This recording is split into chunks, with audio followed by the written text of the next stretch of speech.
Already వచ్చారు కదా ఏటిచ్చారని 7 లక్షలు ఇచ్చి ప్రకటించారు. వినండి, సౌత్ నియోజకవర్గ ప్రజలందరారా వినండి. మత్స్యకారు ఎమ్మెల్యే ఉంటే బాగుపడతాం, మత్స్యకారు మినిస్టర్ ఉంటే బాగుపడతాం, రాజకీయాలకు పోవద్దు. సార్ చెప్పండి, మొన్న జరిగిన బోట్ ఇన్సిడెంట్లో సకాలంలో గాలింపు చర్యలు చేపడితే అందరూ బతికేవారని చెప్పేసి చాలామంది చెప్తున్నారు. దానికోసం ఒక మత్స్యకారుడిగా మీరు ఏమంటారు? సముద్రం మీద బ్రతికే మత్స్యకారుడి ప్రాణం విలువేటో ఒక మత్స్యకారు నాయకుడికే తెలుస్తుంది. అధికారులందరూ ప్రమాదం జరిగిన వెంటనే గాలింపు చర్యలు చేపట్టుంటే ఈరోజు 6 ప్రాణాలు పోయేవి కాదు. అదే మా వాసుపల్లి గారు ఎమ్మెల్యేగా ఉండుంటే టోటల్ యంత్రాంగాన్ని వితిన్ అవర్స్లో గాలింపు చర్యలు చేపట్టి ఈ 6 ప్రాణాలు కాపాడేవారు. అలాంటి మత్స్యకార నాయకుడు ఎమ్మెల్యేగా లేరనేసి ఈరోజు ఆ 6 చనిపోయిన కుటుంబంలో ప్రతి ఒక్కరూ బాధపడుతున్నారు. ఆయనే కానీ ఉండుంటే ఈరోజు మా పరిస్థితి ఇలా ఉండేది కాదు, మా పిల్లల పరిస్థితి ఇలా ఉండేది కాదు. రేపో మాపో పుట్టబోయే ఆ ప్రెగ్నెంట్ అయిన తల్లి కూడా ఎంతో మనోవేదన గురయ్యి బాధపడుతూ చెప్తుంది.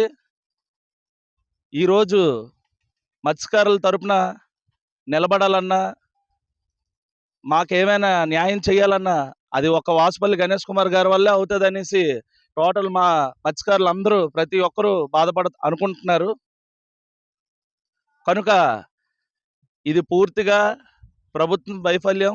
ఇది ఇన్సిడెంట్ కాదు, యాక్సిడెంట్ కాదు, ఇది ఖచ్చితంగా ప్రభుత్వం చేసిన హత్యలనే అంటున్నారు.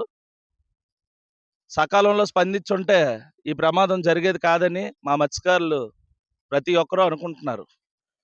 ఈ స్థితిగతుల్లో మేము ఉన్నాం కాబట్టి మత్స్యకారి జీవనం గురించి కొద్దిగా మీకు చెప్పుకుంటాం. బోటు ముందు రోజు తీయాలంటే దానికి కావాల్సింది ఆయిల్, ఐసు, ఇతర సామాలు, వలలు ఇవన్నీ శుభ్రంగా అన్నీ సమకూర్చుకుంటే మేము బోటు సముద్రంలోకి వెళ్ళగలదు. దానికి సముద్రంకి వెళ్ళే ముందు మా గవర్నమెంట్ సాహసం అంటే అవేర్నెస్ ఏది కావాలంటే బోట్లు వెళ్ళే ముందు బోటు ఓనర్కి ఈ బోట్లోనే లైఫ్ జాకెట్స్ ఉన్నాయని వెరిఫికేషన్ ఒకటి చేయించాలి. రెండోది, మీరు వెళ్ళే ముందు బోట్ అవేర్నెస్ అంటే మత్స్యకారులు ఏ విధంగా లైఫ్ జాకెట్లు వేసుకోవాలి, ఏ విధంగా బోట్లోనే జరిగే అదనాలకి ఎలా ఫేస్ చేయాలి. ఒక లైఫ్ జాకెట్ ఉంటే మినిమం ప్రతి మత్స్యకారు బతికే ఇది చెప్పుకోవాలంటే ఆ రోజు కారు చెన్నా గారు ఆ రోజు కానీ లైఫ్ జాకెట్ వేసుకొని ఉంటే మాత్రం ఉంటే మాత్రం అతనితో పాటు మిగతా 6 కానీ లైఫ్ జాకెట్ వేసుకుంటే పక్కా ఈ రోజు 7 కూడా మన ముందుకు వచ్చి మీ ఉత్తమం చేయడయ్యాని పలుకుబడును. కానీ ఆ రోజు చెప్పాలంటే 4 లైఫ్ జాకెట్లు ఉన్నాయని కారు చెన్నా గారు చెప్పారు బోట్లోనే. అవి కూడా కింద ఉండడం వల్ల వాళ్ళకి అనుకున్న టైంలో బోటు తిరగబడిపోవడం వల్ల లోన ఆ లైఫ్ జాకెట్లు కూడా చేతికి కూడా దొరకపోవడం ఒక బాధాకర విషయం. రెండోది ఏంటంటే మేము బోట్లు తీసుకొని బోటు మీద బతికునే వాళ్ళం. బోటుకి ఏదో చేపలు పడితే మా కడుపు డొక్కారుతుంది. అది కూడా ఆ రోజు కూడా 4 లక్షల సరుకు అంటున్నారు మన చిన్నా గారు. 4 లక్షల నుండి 5 లక్షల సరుకు కూడా నీటి పాలు అయిపోయిందని బాధాకరం అదొకటి జరుగుతుంది. రెండోది, ఆ చేపలు అదే రోజు వీళ్ళు తెచ్చుకొని సాయంత్రం అమ్ముకుంటే ఈ రోజు కానీ వాళ్ళ తల్లి పిల్లలతో ఆనందంగా ఉన్నాం.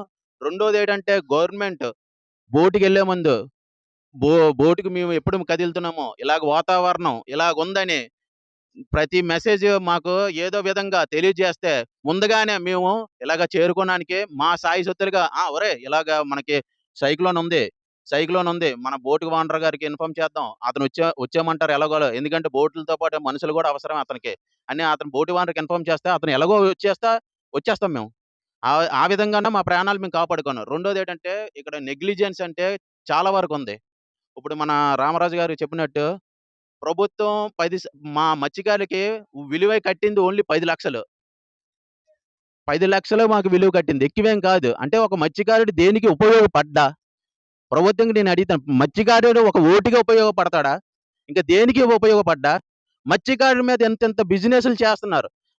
నేను ఒక ఇంటర్నేషనల్ షిప్లకి వెళ్తున్నాను, నాకు తెలుసు ఇక్కడ నుండి ఎంత ఎక్స్పోర్ట్ అవుతుంది, దానికి సంబంధించిన డబ్బు మీకు ఎంతవరకు చేరుతుందో, ప్రతి సెంట్రల్ గవర్నమెంట్కి ఎంత చేరుతుందో, రాష్ట్ర గవర్నమెంట్కి ఎంత వస్తుంది, ఏ టు జెడ్ మీకు తెలుసు. అలాంటివన్నీ తెలుసుకొని మీరు ఒక మత్స్యకారికి విలువ 10 లక్షలు కట్టారా? ఫిషరీస్ నుండి 5 లక్షలు, సీఎం రిలీఫ్ నుండి 5 లక్షల, ఇదేనా?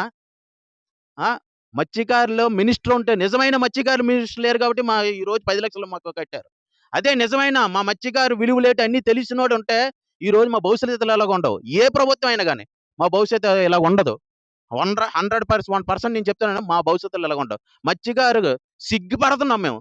ఇక్కడ లోకల్ ఎమ్మెల్యే మా మత్స్యకారులు లేరని ఎంత సిగ్గుపడుతున్నారు ఇప్పుడు. ఇప్పుడు బతికొచ్చిన చిన్నా గారు అంటున్నారు. నేనేదో అనుకున్నాను. అతను గెలిపించినా బాగుండు. అతను గెలిపించినా బాగుండు. ఈ రోజు నేను కోల్పోయింది ప్రతీది కూడా నాకు ఇంటికి చేరునని, నా చెంతకు చేరునని ఆశపడ్డాను. కానీ ఇక్కడ లోకల్ ఎమ్మెల్యే మన మత్స్యకారు కాదు. ఇక్కడ మినిస్టరు అవగాహన లేని మత్స్యకారుడు. ఇవన్నీ అవగాహనలో ఉన్న మత్స్యకారుడు లోకల్ ఎమ్మెల్యే ఉంటే ఈ రోజు గాని కారి చెన్నాతో పాటు మిగతా ఆరుగురికి 10,00,000 కాదు, ₹1,00,00,000 వరకైనా ఇచ్చే ఫైట్ చేసే మంచి నాయకుడు వాసుపల్లి గణేష్ కుమార్ గారు కోల్పోయారు. ఇప్పుడు బాధపడుతున్నారు. ప్రతి వారు బాధపడుతున్నారు.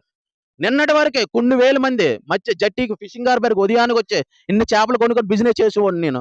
ఇలాగొస్తే ప్రతి మత్స్యకారు వచ్చా అన్నొచ్చాడు. మీ బాధలు విన్నాడు. 7,00,000 వెంటనే ప్రకటించాడు.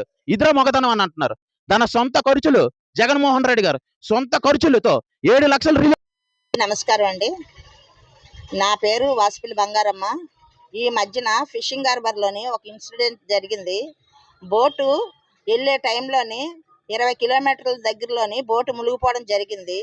ఆ విషయం తెలిసిన వెంటనే మాజీ ఎమ్మెల్యే అయిన వాసుపల్లి ఎమ్మెల్యే గారు తక్షణమే ఫిషింగ్ హార్బర్ వెళ్ళి ఆ ఆ గల్లంతైన కుటుంబాలని పలకరించి ఓదార్చి ఫిషింగ్ హార్బర్ దగ్గర చాలాసేపు ఉండడం జరిగింది. తర్వాత ఆ వాసుపల్లి ఎమ్మెల్యే గారు మాజీ ఎమ్మెల్యే ఆయన ఎమ్మెల్యేగా లేకపోవడం మా అందరికీ చాలా బాధగా ఉంది. ఈ మత్స్యకారులు 7గురిలోని ఒక ఆయన కారి చిన్న ఆయన బయటకు వచ్చి వేరే షిప్ ద్వారాగా బయటపడి ఆయన బాగానే ఉన్నారు.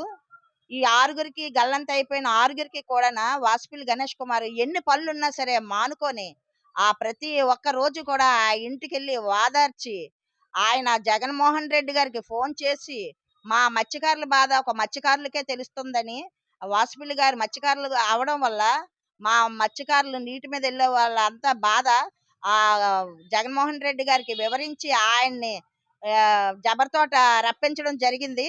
ఆ జగన్మోహన్ రెడ్డి గారు వచ్చి ప్రతి ఒక్క ఇంటికి వెళ్ళి పలకరించి మనిషికి ఒక్కొక్క ఇంటికి 7,00,000 చొప్పున ఇవ్వడానికి ఒప్పందం అయింది. ఇదే పని వాసుపల్లి గణేష్ కుమార్ గారు ఎమ్మెల్యేగా ఉంటే ఇంకెంత బాగుంటుందో అనేసి మేమంతా చాలా బాధపడుతున్నాము. ఆయన్ని గెలిపించుకోలేకపోయాము. ఈసారి ఆయన్ని నెంబర్ 1 ఫోన్ కాల్ చేసి చిన్నా గారు ఆళ్ళ బాధ అనేది జగన్మోహన్ రెడ్డి గారికి మాట్లాడితే, జగన్మోహన్ రెడ్డి గారు ఆ మాట విని అంత బాధపడి, "నేనొస్తానన్నా, నేనొస్తాను. నీకు న్యాయం చేస్తాను. నేను డేట్ పలానా రోజు వస్తానని" చెప్పి ఆ ఫోన్ కట్ చేయడం జరిగింది. ఫోన్ కట్ చేసిన తర్వాత మాకొక మెసేజ్ వచ్చింది పార్టీ నుంచి. "పలానా రోజు వస్తున్నారు జగన్మోహన్ రెడ్డి అంటే మంగళవారం పలానా రోజు." అప్పటికి ఎగేసుకొని అందరూ ప్రాణాలు ఇంట్లో పట్టుకొని అందరికి మేము చెప్పి తీసుకెళ్ళి జగన్మోహన్ రెడ్డి గారు వచ్చిన తర్వాత వీళ్ళందరూ బాధ్యతలన్నీ ఎక్స్ సీఎం జగన్మోహన్ రెడ్డితో అన్ని బాధలు కనీసం గంట సేపు మాట్లాడారు. గంట సేపు వీళ్ళ బాధలని విని 2 గంట సేపు గంటన్నర సేపు వాళ్ళ బాధలు విని విని నేను మీకున్నాను, భరోసా ఇస్తున్నాను. నేను మీకు నా ప్రభుత్వం వచ్చిన తర్వాత మీ అందరికీ నేను ఇవ్వాల్సిన డబ్బులు నేనిస్తాను. మీ బోట్ కూడా నీకిస్తాను. ఏటి గతంలో 47 బోట్లు కాలిపోతే 47 బోట్లు ఒక్కొక్క బోట్‌కి 37,00,000 నుంచి ₹15,00,000 లీజు.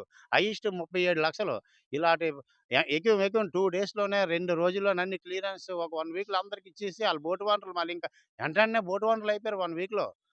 1 వీక్‌లో బోట్ ఓనర్లు అయిపోయారు. బోట్ ఓనర్లు అయిపోయి ఎంత మత్స్యకారులకి అంత ఆదుకున్నారు అతను. అలాగనేసి ఇక్కడికొచ్చి వెంటనే కారు చిన్నా గారికి నేనున్నాను. మీరు బాధపడొద్దు. నాకు ప్రభుత్వం వచ్చిన తర్వాత నీకు ₹1,00,00,000 ఇస్తాను. చనిపోయిన వాళ్ళందరికీ. చిన్నా గారు నీకు నేను బోట్ నేనిస్తాను.